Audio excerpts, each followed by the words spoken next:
Hey everyone, it's Dr. Fletcher. I want to talk about one of the very first things I ever did in laboratory stewardship, and I wasn't sure what to title this video, so I thought I'd title it, You Want a Test Sent Where? Because that is literally my response the first time I was asked this question. Specifically, what I'm talking about is, when I got started in laboratory stewardship, I went and asked our reference send out lady, I was like, do we have any issues with laboratory stewardship and reference testing? And she looked at me like, are you crazy? Of course we do.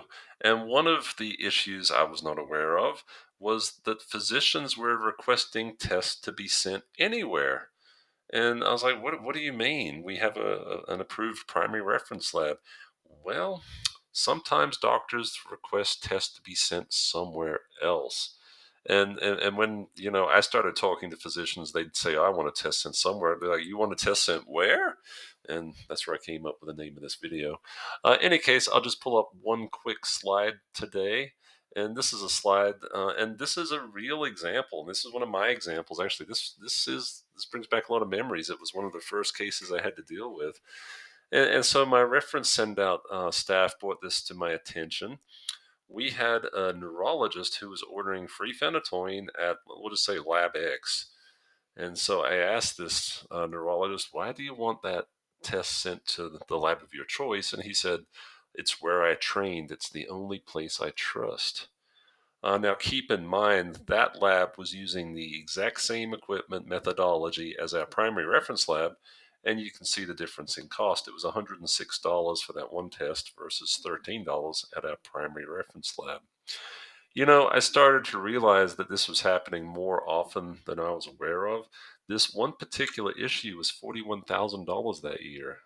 We would have saved $41,000 if that one physician had been using our primary reference lab. As I started to dig into this more and more, I started asking physicians, you want to test sent where? Why? And so you would get this a lot. Gee, it's where I train, the only place I trust. Sometimes you get things like, my buddy Bob runs the laboratory. All these different reasons. I'm sure you've also come across this. Well, I had a sales rep in my office, and this lab offers really pretty reports. And by the way, it doesn't cost our patient a thing. It's completely reimbursed by insurance. And you're like, okay. So, yeah, sometimes you'll have the sales reps out there making their rounds. This could be a problem. Sometimes you'll just receive that tube of blood in your laboratory and they're asking you to send it out. Sometimes you'll receive the entire patient with a test kit. The physician sent them to your lab to be collected. And, I'm sure you've had these experiences where unfortunately, you end up collecting these tests, which are completely paid for by insurance. Yeah, no, they're not. The patient gets the bill.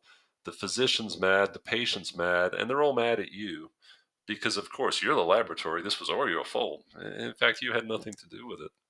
Any case, in this particular case, this issue was on the inpatient side.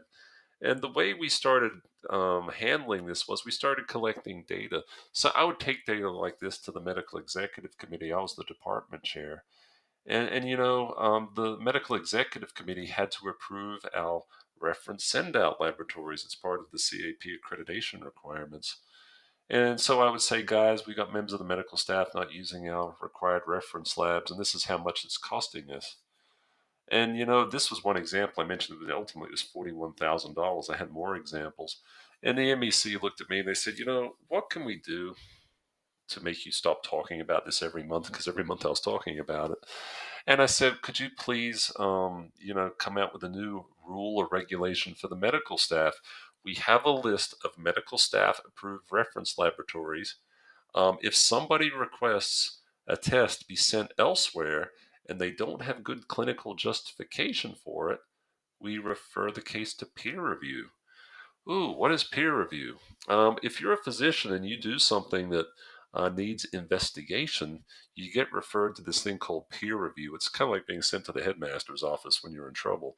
In any case, they have to do an investigation. In any case, it's a bit of a big deal.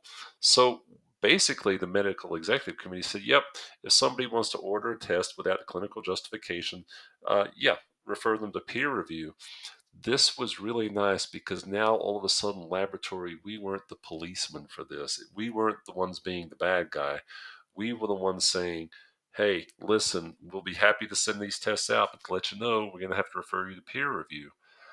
Most of the time, I'd say 9 times out of 10, physicians would say, oh, you know what? Yeah, I don't care. Send it wherever. I don't really want it sent where I did my residency training because I don't want to go to peer review. Um, and so it worked really well. Now, occasionally, you said 9 times out of 10. What about that 1 time out of 10? It was actually less than that. It was probably like 1%. Sometimes the physicians say, no, I need this test to be sent to this different reference laboratory because that's where the patient is being followed for their kidney transplant or whatever. If it was the right thing to do for the patient clinically, of course, we would not question that. We put patients first. But other than that, this strategy to address these reference tests being sent to anywhere on the inpatient side was fairly successful. In summary, see if you can get your medical executive committee to pass a rule saying the medical staff must use your primary reference labs. If it's not justified, send it to peer review. This works pretty well on the inpatient side. I completely recognize the outpatient side is a different can of worms. So I'll post a part two to this video. I don't have any magic answers for the outpatient side. I wish I did, but I do have one suggestion for you. In any case, so check out the video, leave a post or comment, shoot me an email. Good luck with all of your laboratory stewardship initiatives. Thanks.